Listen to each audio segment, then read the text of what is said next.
Last night I spoke about how the big banks and Qantas are ripping off Australians. I concluded that Australia's corporate elites no longer seem to care about the average punter.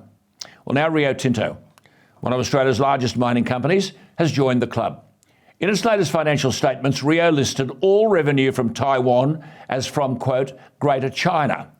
The company wrote, quote, consolidated sales revenue by destination has been adjusted to classify Taiwan and China together as Greater China, unquote. So, what's the deal? Well, as I'm sure you know, Taiwan is a self-governing democracy that the Chinese Communist Party wants to seize and control. In fact, just recently, the Chinese President Xi said reunification between Taiwan and China, quote, is the historical trend and the right path. He said Taiwan's independence is a reversal of history and a dead-end road.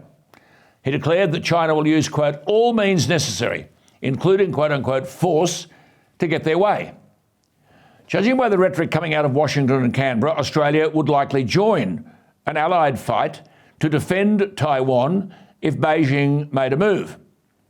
So, by listing revenue generated in Taiwan as from Greater China, we must ask, what side will Rio Tinto, a key producer of some of our most important commodities, what side would Rio Tinto be on if push came to shove? It seems Rio is trying to appease Xi Jinping and the Chinese Communist Party. Does Rio agree with Beijing's idea that Taiwan is part of Greater China?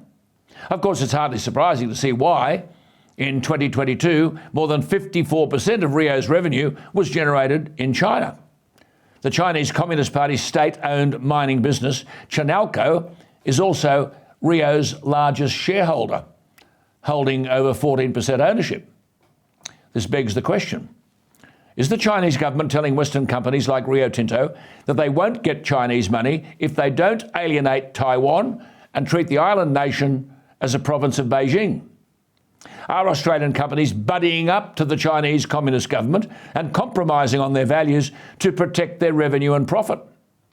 Are Australia's corporate elites so uninterested in Australian values and the well-being of our allies that they are willing to cower to an authoritarian regime that's willing to invade liberal democracies? And is the Albanese government going to do anything to make sure the companies that profit from Australia's resources respect our allies and our values? Surely these are serious questions and they warrant serious answers. I think a bit of real leadership based on national, not personal interests wouldn't go astray.